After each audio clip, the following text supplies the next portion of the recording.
أشهد أن لا إله إلا الله وحده لا شريك له وأشهد أن محمدا عبده ورسوله أما بعد فأعوذ بالله من الشيطان الرجيم بسم الله الرحمن الرحيم الحمد لله رب العالمين الرحمن الرحيم مالك يوم الدين إياك نعبد وإياك نستعين اهدنا الصراط المستقيم صراط الذين أنعمت عليهم غير المغضوب عليهم ولا الضالين. After reciting the Tashahhud, Ta'awuz and Surah Al-Fatiha, Hazrat Khalifatul Masih V, Ayyadullah Ta'ala ibn Aziz stated, "The last sermon that I delivered in this series of sermons relating to the Badri companions of the Holy Prophet ﷺ was delivered in Germany, during which I narrated the account of Hazrat Abdullah bin Ubay bin Salul.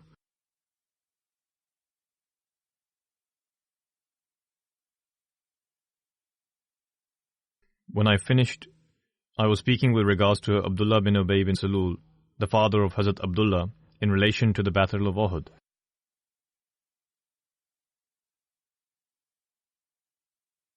When the Holy Prophet ﷺ, after accepting the request of the youth, decided to go out of Medina to fight the enemy, Abdullah bin Ubay and his companions also went along in the beginning.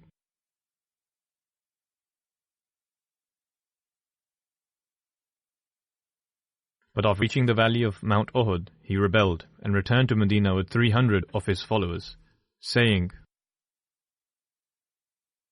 that Muhammad, the Messenger of Allah ﷺ, did not listen to my advice of defending against the enemy while remaining in Medina.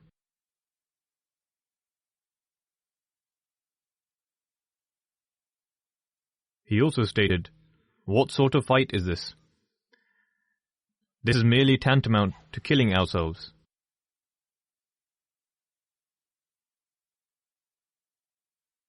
He said, "I do not want to kill myself."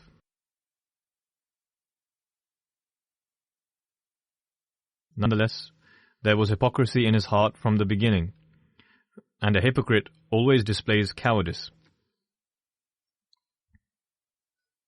And this became evident on this occasion.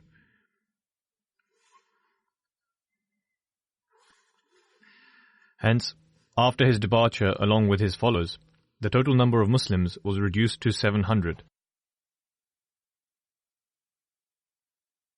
In spite of this, when the fighting began, the Muslims had the upper hand, and they were close to gaining victory.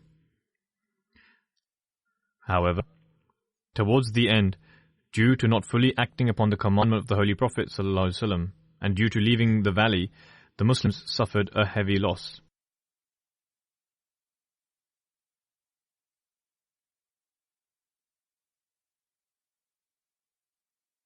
Now I will present some details of the demeanor of Abdullah bin Salul after this battle, and how he began to utter hurtful and contemptuous remarks about the Holy Prophet ﷺ and other Muslims.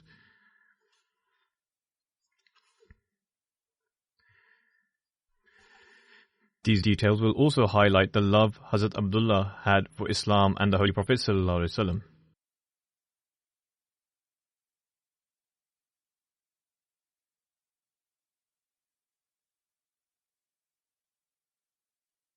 It also proves that nothing stopped him from taking any kind of action against his own father if he attacked the honor of Islam and the Holy Prophet ﷺ.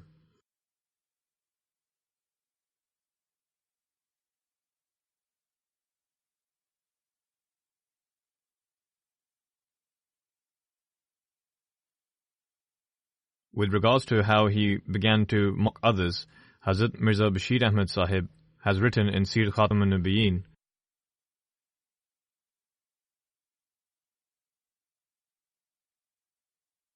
after the Battle of Uhud, the Jews and the hypocrites of Medina, who had become somewhat awe-stricken as a result of the Battle of Badr, now became relatively bold. As a matter of fact, Abdullah bin Ubay and his supporters openly hurled mockery and taunt on this occasion. However, the Holy Prophet ﷺ would always overlook their actions.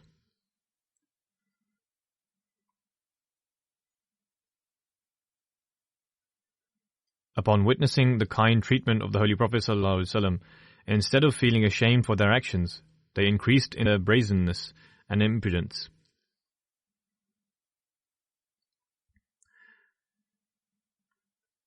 The audacity of Abdullah bin Ubay, the chief of the hypocrites, and the love the Holy Prophet ﷺ had for his son, Hazrat Abdullah bin Abdullah, as well as the level of Hazrat Abdullah's loyalty and sincerity, can be gauged from the following incident.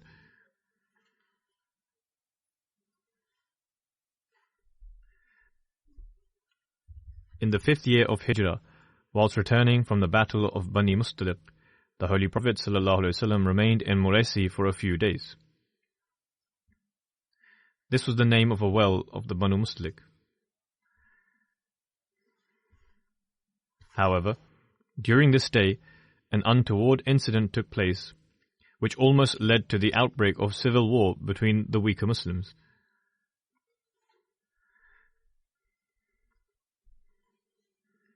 However, the wisdom and the magnetic influence of the Holy Prophet ﷺ saved the Muslims.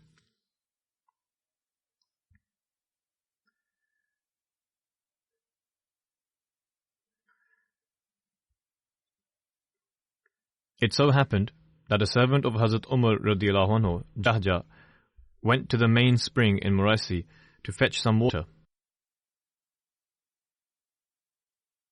Coincidentally, another person named Sinan, who was from among the confederates of the Ansar, arrived at the spring as well.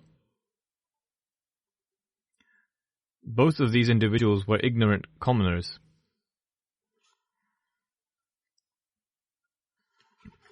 An altercation ensued between the two of them at the spring, and Jahja struck Sinan. That did it, and Sinan began to scream and shout, "O people of the Ansar, come to my aid. I have been beaten and attacked."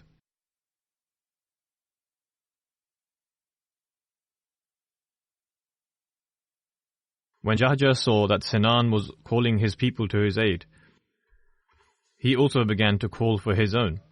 "O Muhajireen, come hither, run."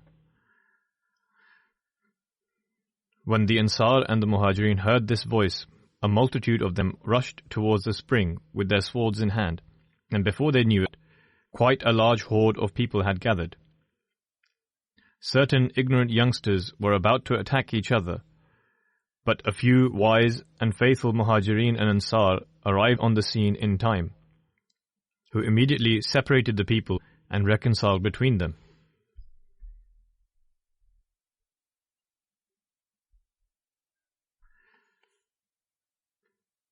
When the Holy Prophet ﷺ received news of this, he stated that this was a manifestation of ignorant conduct and expressed his displeasure. In this way, the matter was settled.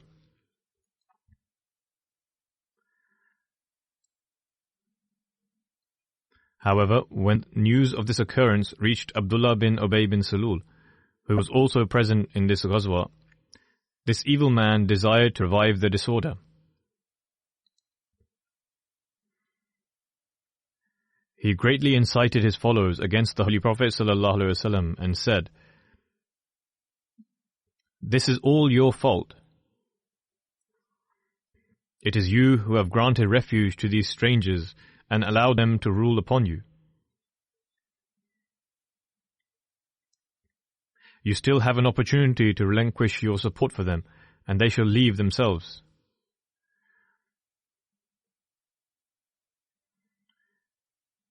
Eventually, this wretched man went so far as to say,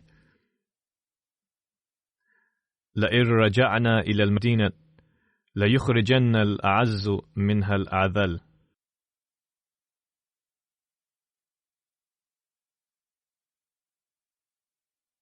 لَإِن رَجَعْنَا إِلَى الْمَدِينَةِ لَيُخْرِجَنَّ الْأَعَزُّ مِنْهَا الْأَذَلَّ.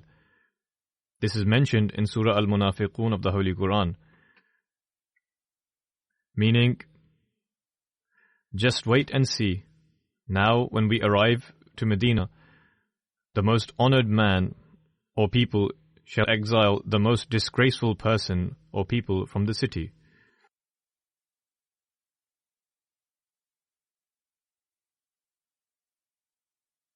At the time, a sincere young man from among the Muslims named Zayd bin Arqam was present. Upon hearing these words regarding the Holy Prophet ﷺ from the mouth of Abdullah, he became restless and conveyed news of this incident to the Holy Prophet ﷺ through his paternal uncle. Observe the level of loyalty and sincerity shown by even the children, and they would remain vigilant. And they had an understanding of what was right and wrong. Nevertheless, at the time, he conveyed the message through his paternal uncle. At the time, Hazrat Umar was sitting in the company of the Holy Prophet ﷺ, and upon hearing these words, he became inflamed in anger and indignation. He submitted to the Holy Prophet ﷺ, saying, O Messenger of Allah, grant me permission, I shall behead this hypocritical and seditious man. The Holy Prophet ﷺ responded, Let it be, Umar. Would you like people to spread the news that Muhammad kills his own followers?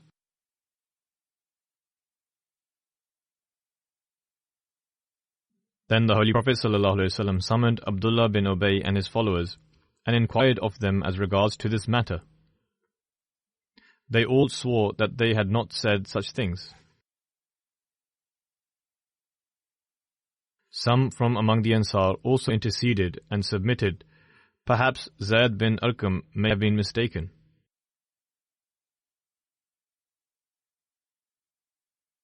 On this occasion, the Holy Prophet ﷺ accepted the statement of Abdullah bin Ubay and his followers and rejected the submission of Zayd. Upon this, Zayd was deeply grieved. But Quranic revelation was later sent down in confirmation of Zayd, and the hypocrites were declared to be liars. I.e. the verse I recited previously. The Holy Prophet ﷺ summoned Abdullah bin Ubay and his followers to inform them of this confirmation and instructed Hazrat Umar to order an immediate departure. It was noon, and generally the Holy Prophet ﷺ would not depart at such an hour. Because due to the climate in Arabia, this was a time of intense heat, and it was extremely difficult to travel at this time.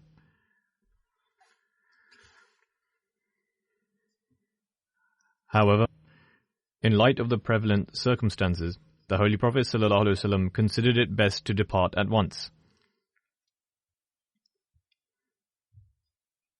Therefore, according to his command, the Muslim army prepared to depart immediately. It was perhaps on this very occasion that Usayd bin Hudayr Ansari, who was a very renowned chieftain of the Aus tribe, presented himself before the Holy Prophet ﷺ and submitted, O Messenger of Allah, you do not normally march at this time of day. What has happened today? Why have we set off in the afternoon? The Holy Prophet ﷺ said, Usayd, have you not heard the words of Abdullah bin Ubay? He says that once we arrive to Medina, the most honored individual shall cast out the meanest. Usayd radiallahu anhu spontaneously said, Indeed, O Messenger of Allah, you may certainly throw out Abdullah from Medina. By God, it is you who are the most honorable, and it is he who is the most disgraceful. Then Usayd went on to submit, O Messenger of Allah, you are aware that prior to your arrival, Abdullah bin Ubay was very revered amongst his people, and they were about to accept him as a king. But this was mixed to dust when you arrived.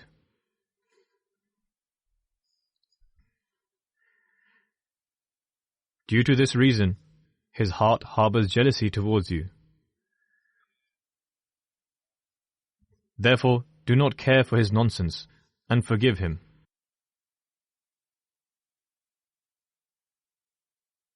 After some time, the son of Abdullah bin Ubay, whose name was Habab, but the Holy Prophet ﷺ changed it to Abdullah, i.e. the companion who is being mentioned. And he was a very faithful companion, presented himself before the Holy Prophet ﷺ in a state of concern and said, O Messenger of Allah, I have heard that you intend to execute my father on account of his blasphemy and sedition. If this is your verdict, then permit me. I shall sever my father's head and place it before you. But I urge you not to command anyone else. I fear that a tinge of ignorance may flare up in my body at some time. I may cause harm to the executioner of my father and fall into hell despite longing for the pleasure of Allah. Meaning that although he desired nothing but the pleasure of Allah, yet he did not wish to enter hell owing to the killing of a Muslim. The Holy Prophet ﷺ calmed him and said, We have no such intention. Rather, in any case, we shall demonstrate compassion and benevolence towards your father.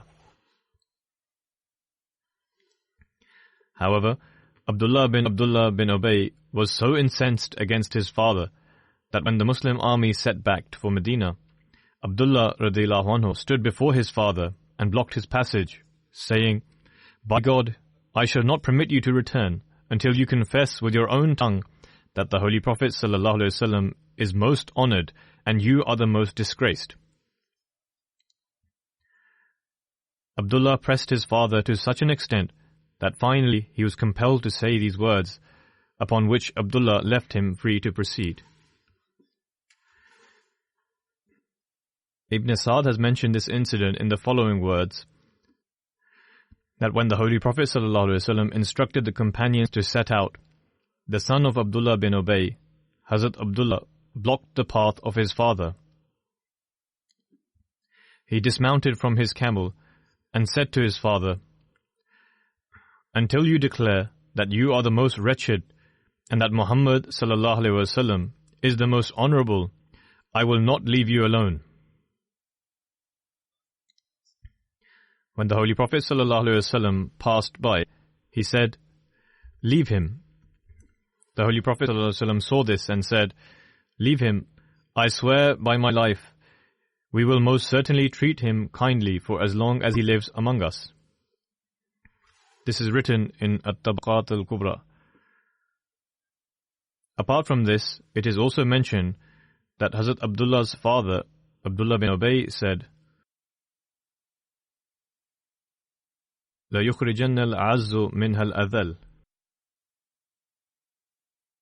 That is, the most honorable individual or party will expel the most wretched individual or party from the city.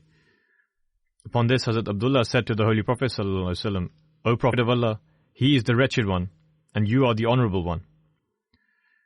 The son said this about his father. Then, the great calumny which was raised by the hypocrites was in relation to the incident of Ifk, the main instigator of which was Abdullah bin Ubay bin Salul.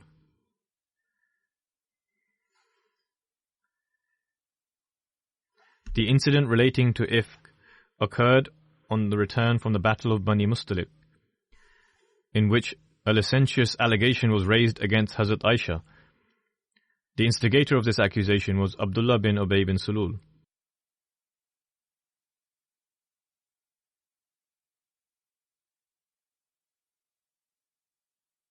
I have already presented the details regarding the incident of Ifk in a sermon towards the end of last year. However, I will present some details in relation to this here as well. The narration of Hazrat Aisha is the same, and I will present a portion thereof. She says, "It was a custom of the Holy Prophet ﷺ that when he intended to embark on a journey, he used to draw lots amongst his wives. Then he would take along with him the one on whom the lot fell.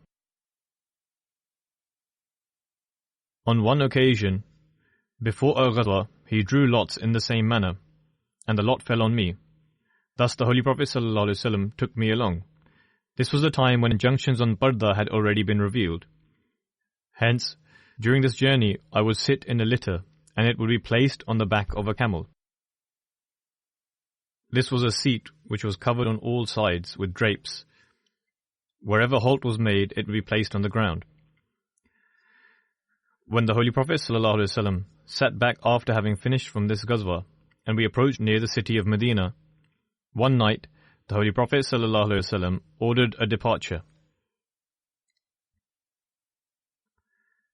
When I heard this announcement, I left to one side away from the army in order to attend to the call of nature, and returned after I had finished. When I returned to my camel, I found that my necklace, which was made from black gemstones, had been lost. I went back in search of it, and was delayed a short while. In the meantime, those who had been appointed to lift my litter and place it on the back of the camel arrived. And assuming that I was in the litter, lifted it and placed it on the camel, and marched on with the army. In any case, when I returned after finding my necklace that had been lost, I returned to the same place where the army was stationed, but found it empty. I became extremely worried, but I thought to myself that I should remain at my place, because when people realized that I had been left behind, they would surely return.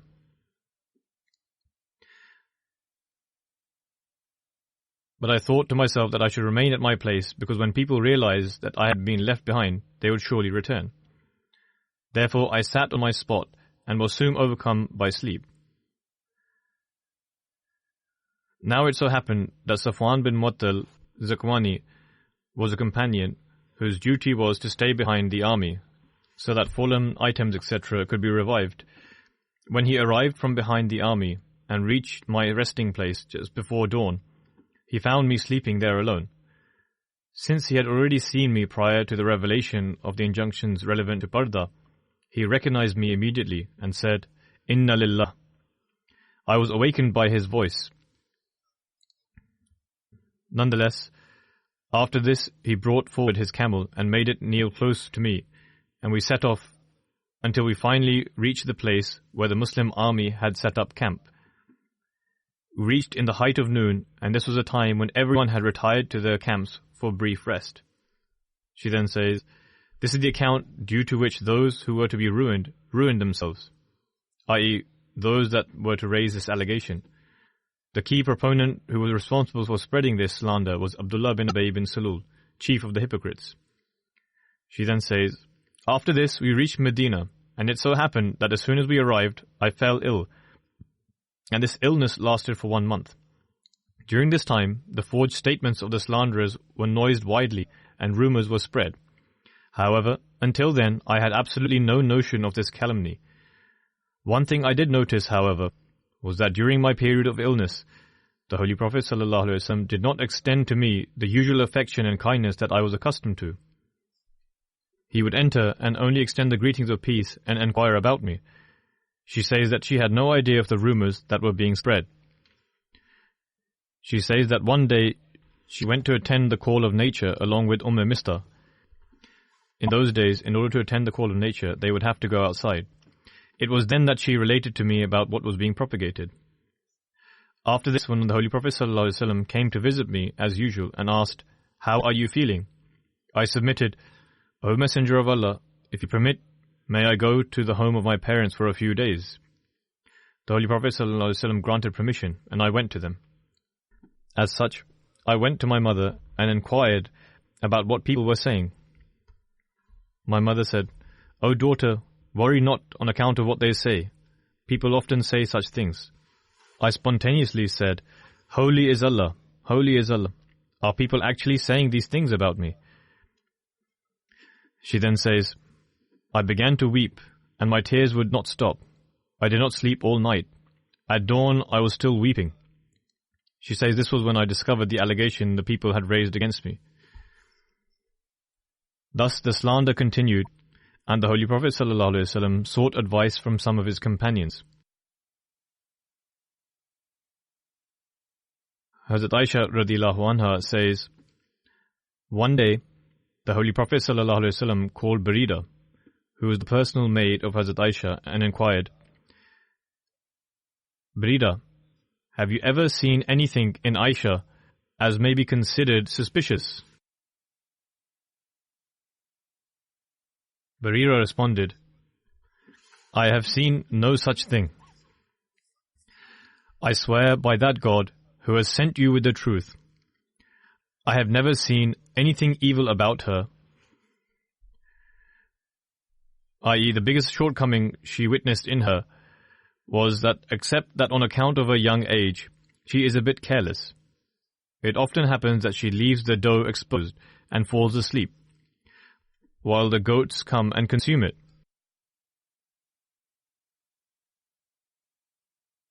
It is only carelessness and nothing more, or that you would often feel sleepy. Upon hearing this, the Holy Prophet ﷺ addressed his companions on the same day and informed them about the conduct of Abdullah bin Ubay bin Salul. The Holy Prophet ﷺ said, Is there anyone from among you who can put an end to this? I have been given great grief with respect to my family on account of him. By God, I know nothing of my wife except piety and goodness. Moreover, I also consider the man who has been mentioned in this connection to be pious, i.e. the other companion who is accused. He has never come to my house in my absence, and he always came when I was present. Hazrat Aisha further narrates,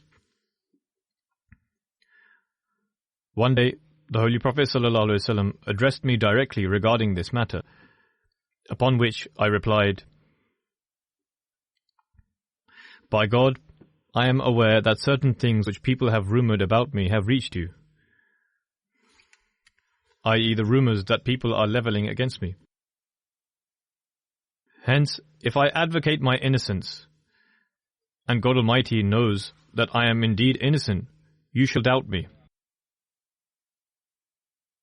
But if I accept myself as being guilty, despite my being innocent, you should believe me. Since the rumors had become so widespread, most people had become convinced, and even some of the companions were saying words to this effect. She then says, By God, I find myself in the situation of the father of Joseph, who said, فَصَبْرٌ جَمِيلٌ وَاللَّهُ الْمُسْتَعَانُ عَلَى مَا تَصِفُونَ. That is to say, patience is better for me, and it is Allah alone whose help I seek against what people assert. This is mentioned in Surah Yusuf. She says, after this she moved to one side, and was hopeful that God Almighty would provide proof of my innocence, i.e. that God Almighty would certainly inform the Holy Prophet ﷺ of my innocence in this matter. Hazrat Aisha radhiyallahu anha then says, however, by God, shortly after the aforementioned incident took place, the Holy Prophet ﷺ had not left this sitting, nor had any other person of the household left. Hazrat Abu Bakr and the mother of Hazrat Aisha radhiyallahu anha was also present.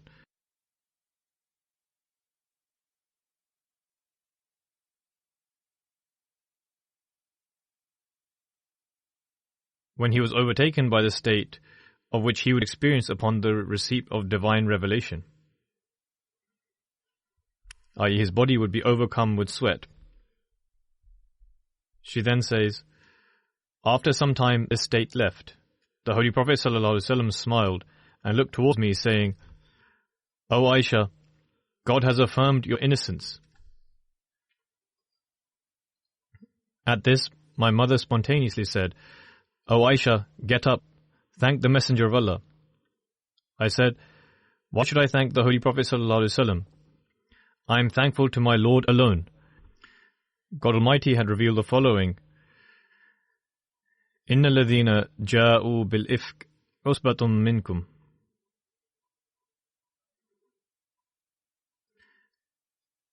Inna ladhina ja'u bil ifki usbatum minkum. I.e., verily those who brought forth the lie are a party from among you. Nevertheless, despite all of these matters, her innocence was proven. The Holy Prophet ﷺ made an announcement as a verse was revealed in the Holy Quran by Allah the Exalted. As a matter of fact, Hazrat Aisha used to say, I thought that Allah the Almighty would inform the Holy Prophet through a dream or through some other means. However, I did not expect a verse of the Holy Quran to be revealed in relation to this. Hence, this matter came to an end, and such allegations continued to be raised, and various acts were carried out. However, despite all of this, how did the Holy Prophet ﷺ, the mercy for the whole of mankind, treat this chief of the hypocrites?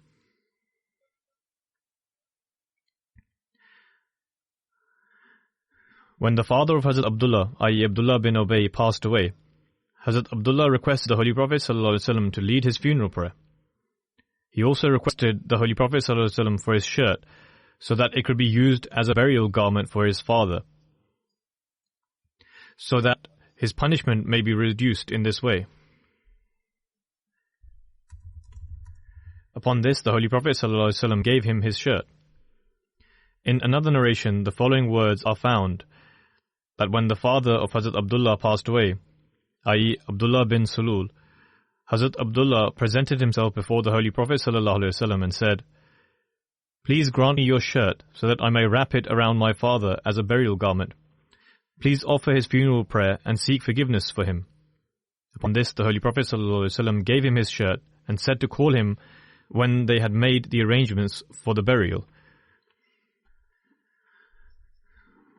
When the Holy Prophet ﷺ was about to lead his funeral prayer, Hazrat Umar radiallahu anhu submitted to the Holy Prophet ﷺ, saying, God Almighty has forbidden you from leading the funeral prayer of the hypocrites. The Holy Prophet ﷺ replied, I have been given the option to seek forgiveness for them. Thus the Holy Prophet ﷺ led his funeral prayer. But thereafter, once the complete prohibition to lead the funeral prayer of such people had been revealed, the Holy Prophet ﷺ never led the funeral prayer of the hypocrites. According to another narration, when the Holy Prophet ﷺ arrived, his body had already been lowered into the grave. The Holy Prophet ordered for it to be taken out and placed Abdullah bin Ubay's head upon his lap, and then placed his blessed saliva into his mouth and prayed for him. The Holy Prophet ﷺ then took off his upper garment and placed it upon him. In another narration related by Hazrat Jabir bin Abdullah states that after the Battle of Badr, when the prisoners from among the disbelievers were brought, Abbas radiallahu anhu was also taken as prisoner, but did not have any clothes to cover himself. The Holy Prophet ordered for an upper garment to be found for him, and everyone decided that Abdullah bin Ubay's garment would be most suitable for him. The Holy Prophet ﷺ thus gave Abbas this garment. It was owing to this reason that the Holy Prophet ﷺ granted Abdullah bin Ubay his own garment for him to wear upon his demise. Ibn Uyayna states that since he had afforded this act of kindness to the Holy Prophet, therefore the Holy Prophet also desired to return this gesture of kindness. Even though this narration is found in Bukhari as well, however, it does not seem to be an authentic narration, as the Holy Prophet ﷺ was the mercy for the entire world. Firstly, according to the opinion of some, he had not even accepted Islam at the time of Badr. Moreover, the Holy Prophet ﷺ was a mercy for the entire world, and has conferred upon him countless acts of kindness. And so even if he did, it was not the case that it was simply in return for that particular act of his. In my opinion, this expression of kindness was owing to his son, Hazrat Abdullah, who had shown great honor for Islam and the Holy Prophet ﷺ on every occasion.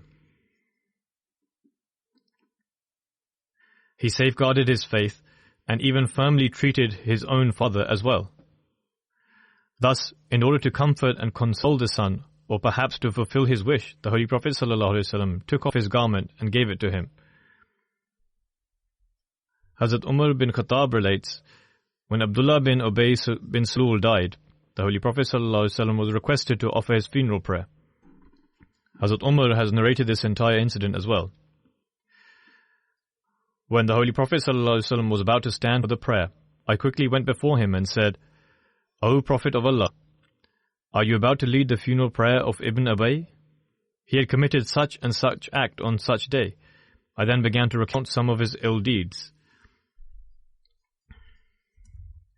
However, the Holy Prophet ﷺ smiled and said, "Umar, move out of the way." When I insisted upon this, the Holy Prophet ﷺ stated, "I have been given the option in this matter, and thus I have decided to lead his funeral prayer. Even if I knew that he would be forgiven if I were to pray up to 70 times for his forgiveness, then I would most certainly have prayed even more than that." Hazrat Umar relates, and so the Holy Prophet ﷺ led his funeral prayer and then returned. It was soon after that the following 2 verses of Surah Al-Bara, i.e. Surah Tawbah, were revealed. وَلَا تُصَلِّ عَلَىٰ أَحَدٍ مِّنْهُمْ مَاتَ أَبَدًا وَلَا تَقُمْ عَلَىٰ قَبْرِهِ إِنَّهُمْ كَفَرُوا بِاللَّهِ وَرَسُولِهِ وَمَاتُوا وَهُمْ فَاسِقُونَ.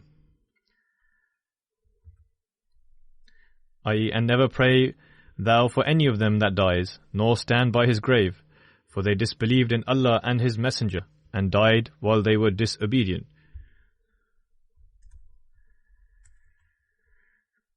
Hazrat Umar radiallahu anhu then states, "Thereafter I was shocked as to how I had the courage that day to stand before the Holy Prophet ﷺ and to speak to him in such a manner, because Allah and His Messenger knows best." This particular incident in relation to the account of Hazrat Abdullah ends here, and I will continue the accounts of the rest of the companions in the coming sermons. I shall now mention some details regarding some deceased members, and after the Friday prayers will also offer their funeral prayers in absentia.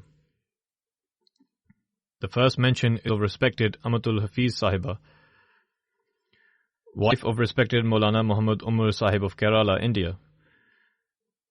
She passed away on 20th of October at the age of 72. Inna lillahi wa inna ilayhi raji'un. Amatul Hafiz Sahiba was born in 1947 in Kerala. Ahmadiyyat entered the family of the deceased through her maternal great-grandfather, who was among the pioneer Ahmadis of Kerala. The deceased had the opportunity to serve as Secretary Mal in Chennai and as Sadr Lajna in Kerala for a long time. She was very regular in the recitation of the Holy Quran and in offering the Tahajjud prayer, and would also teach the Holy Quran to other Lajna and Nasrat members. She would observe all her voluntary and obligatory fasts. Right till her last breath, she greatly served Maulana Muhammad Umar Sahib. She was extremely hospitable and filled with passion to serve mankind. She was an extremely pious lady and had a bond of great love with Khilafat. Whichever mission house they were appointed to, she would serve the guests with great sincerity. Prior to her demise, she suffered 3 heart attacks. When she suffered the 3rd attack, she told Maulvi Umar Sahib that the time of her demise was near, and asked him to convey her salam to everyone. Thereafter she recited aloud, Allahu Akbar, i.e. Allah is the greatest, 3 times, and then passed away and presented herself before her Lord.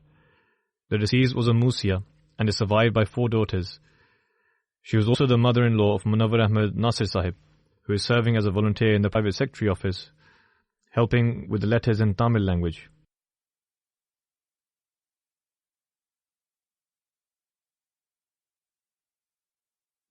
Respected Maulvi Muhammad Umar Sahib writes,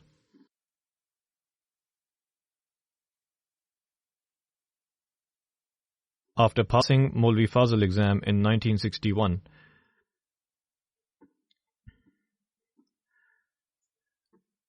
I was first appointed to serve as a teacher in Madrasatul Ahmadiyya, and then appointed to Hyderabad, where a particular incident also took place. In 1967, owing to extremely heavy rain in Hyderabad, a large section of the Jubilee Hall building had been destroyed. The first floor of the building was for the prayer hall, the second floor was for Lajna-e-Maila, and the mission house was on the third floor. Most of the building collapsed owing to the rain. He says, "At the time, I was not present there. And when I arrived at the mission house in the afternoon, I was left shocked to see the entire building had fallen, except for a small corner of the building. My wife, who was holding our 3-month-old daughter, was stood on the third floor without any support. At the time, it seemed that it was virtually impossible for my wife and child to survive." He says, "There was a large drop where she was standing, and it was difficult for her to jump down, and there seemed to be no means for her to escape. The fire brigade brought a ladder with them, but no one was brave enough to climb up the ladder and save my wife and the child.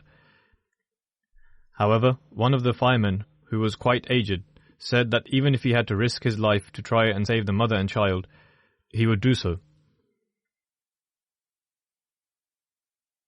The elderly fireman then climbed the ladder and first rescued the child and brought her down and then rescued the mother. Thus, in this way, they were both miraculously saved."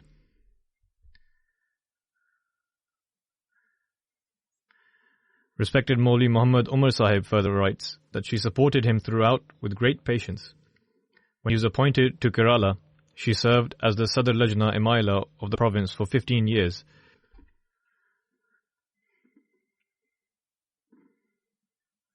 And rendered this service in an excellent manner.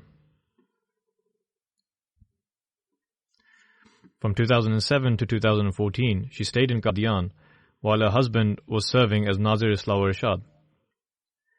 During this time, she would visit Bet al-Dua every day and pray for long periods.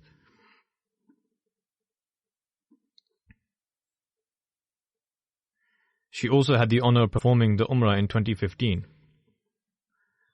Umar Sahib writes, she would recite the Holy Quran daily after offering the Fajr prayers and would then also read the Ahadith. This was the daily practice of hers. Even the day she passed away, she had the opportunity to observe this practice of hers. She had a passion to study books of the Promised Messiah Islam and also had an interest in improving her general knowledge. Indeed, this should be the hallmark of a wife of a missionary, and by the grace of Allah, this was present in her character. She understood the status of office bearers and missionaries and always showed them respect.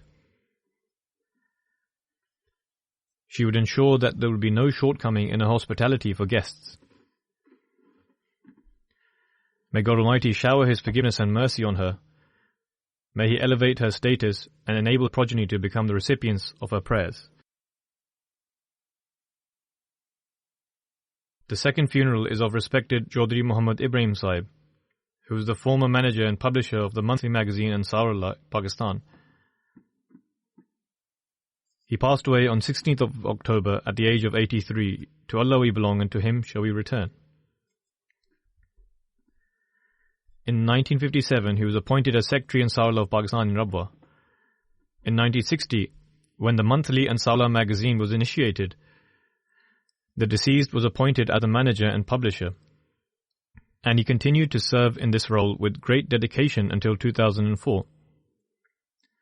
As part of Ansarullah Pakistan, he had the opportunity to serve as Office Superintendent, Naib Qaid Ma'mumi, Secretary for Sadr Majlis.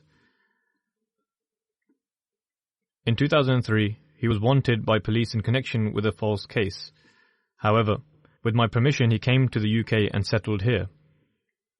He even had the chance to serve in Majlis Ansarullah here for approximately 8 or 9 years and was a member of the National Majlis-e-Amla. The deceased was Musi. He travelled to Rabwa prior to his demise. He was suffering from an illness and passed away in Rabwa. He is survived by 1 daughter, 5 sons and several grandchildren. May God Almighty shower His forgiveness and mercy on him.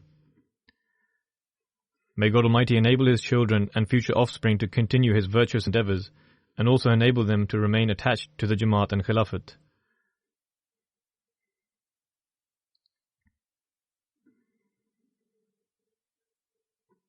When he was serving as the manager of Ansarullah magazine in Pakistan, cases would be filed against him at every step.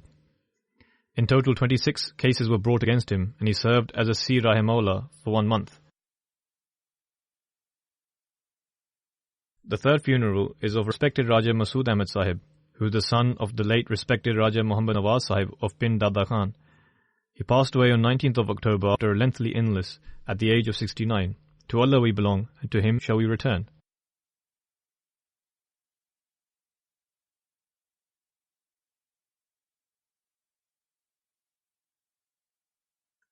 Ahmadiyyat was introduced in his family through his father, who had close ties with Raja Muhammad Ali Sahib, Nazir Bait al-Mal, between 1943 and 44. He brought them to Qadian to attend the Jalsa Salana, and his father performed the Bait at the Jalsa.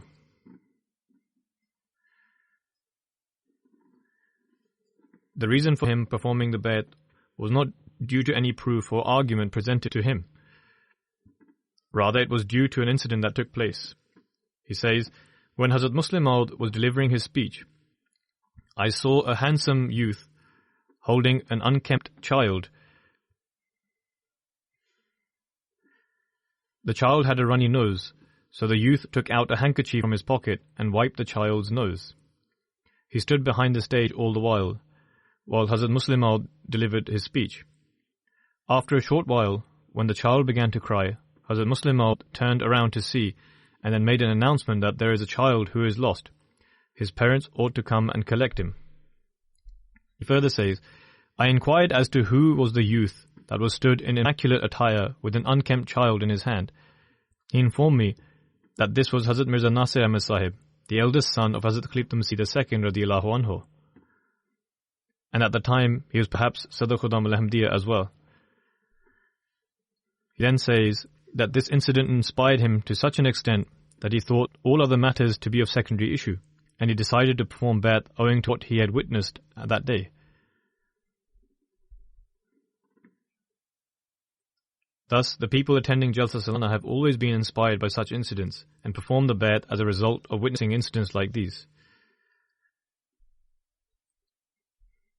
Nonetheless, Raja Sahib came to the UK in 1991 and was appointed as the first Sadr of Catford Jamaat. He gave his house to be used as a Jamaat centre. Here, he had the opportunity to serve as Qaid Amumi for Ansarullah, Additional Secretary Wasaya, and also the National Secretary Wasaya. When I instructed for improvements to be made with regards to the Wasiyat scheme, Raja Sahib worked tirelessly for this, and by the grace of Allah, he worked to improve the system for the Musiyan. He had a deep bond with Khilafat, and would always show respect to the office bearers of the Jamaat. He was regular in offering his Tahajjud prayers and would pay his Chanda open-heartedly. He would offer Sadaqah, look after the poor and needy, and was very friendly. By the grace of Allah, he was a Musi. Aside from his wife, he is survived by one daughter and 2 sons. May God Almighty shower His forgiveness and mercy on him and elevate his status.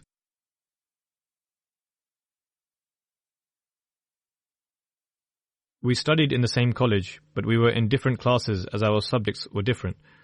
Nonetheless, we were in college at the same time, and I knew him from there. From this respect, it can be said that we studied together in the same college, and hence we were class fellows, as there used to be a combined lesson for Urdu, and we sat together in that class. Even at that time, I observed that he had many great qualities. He was always disciplined, and would never be involved in mischievousness, as can be observed by some boys in their youth, nor would he disturb anyone. May God Almighty elevate his status. Allah Bakhsh Sadiq Sahib, Wakilul Talim in Rabwa, writes about the deceased, saying, he was a courageous and noble Ahmadi. There is an old mosque in the city of Jehlam, which had a very low ceiling, and the floor was elevated from certain areas and was low from other areas. Since 1984, the conditions had become adverse, as the Jamaat were not permitted to construct mosques, and nor were we able to repair them. However, Raja Sahib took on the responsibility for works on the mosque with great courage, and after seeking guidance from Amir Sahib, he very intelligently ensured the works were carried out and completed. Without disrupting the walls that were adjacent to the road, he ensured that the pillars of the hall were built according to the designs, and very wisely constructed the roof of the mosque. For this he sacrificed his time as well as offering financial sacrifice, and encouraged others to contribute as well. In this manner, the mosque was renovated completely, and by placing the lintel, the walls of the rooms were later removed. Now, by the grace of Allah, there is a hall upstairs and downstairs. The fourth funeral is of respected Salihah Anwar Abru Sahiba, who is the wife of the late Anwar Ali Abru Sahib of Sindh. She also passed away on 1st of October. To Allah we belong, and to Him shall we return. She was a brave and courageous person who fulfilled the rights due to God Almighty and the rights of His creation. From an early age, she was regular in offering her prayers and chanda, and would fast regularly. She had a true bond with Khilafat.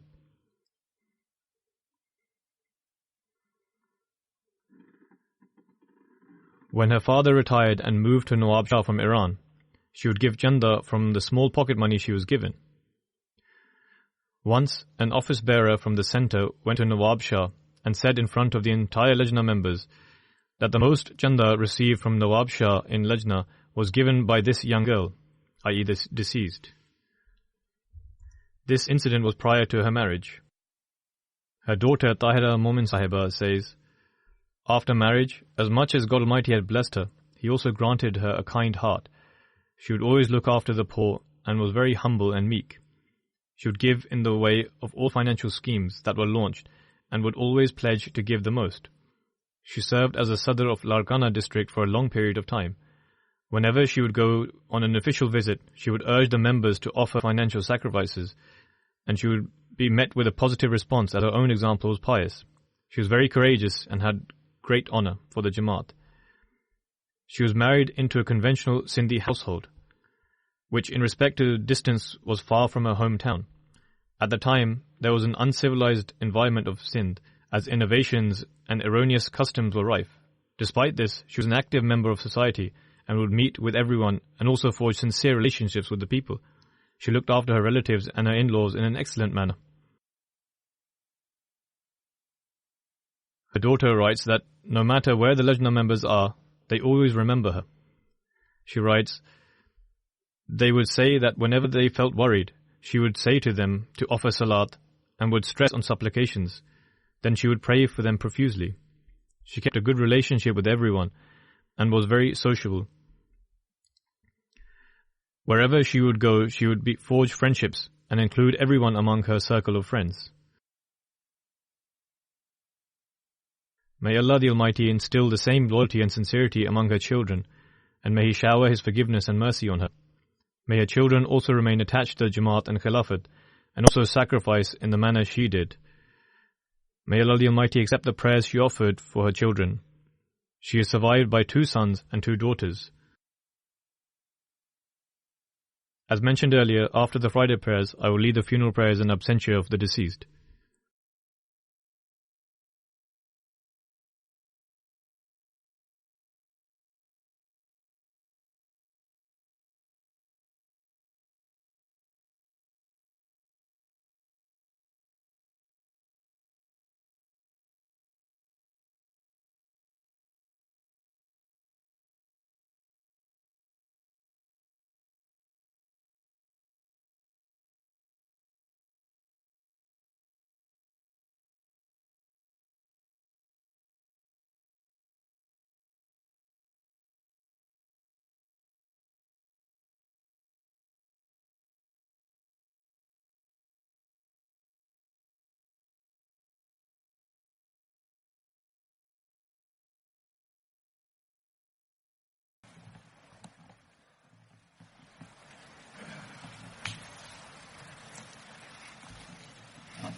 الحمد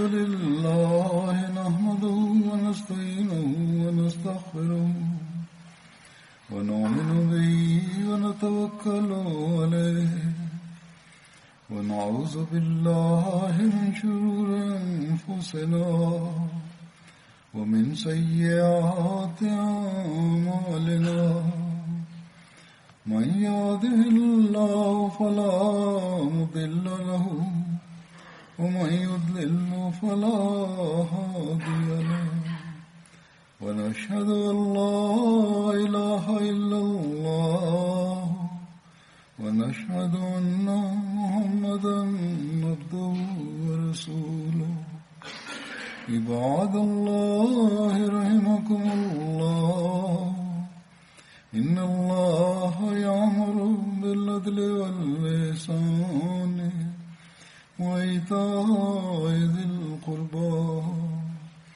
وينهى عن الفحشاء والمنكر والبغي يعظكم لعلكم تذكرون اذكروا الله يذكركم وادعوه يستجب لكم ولذكر الله أكبر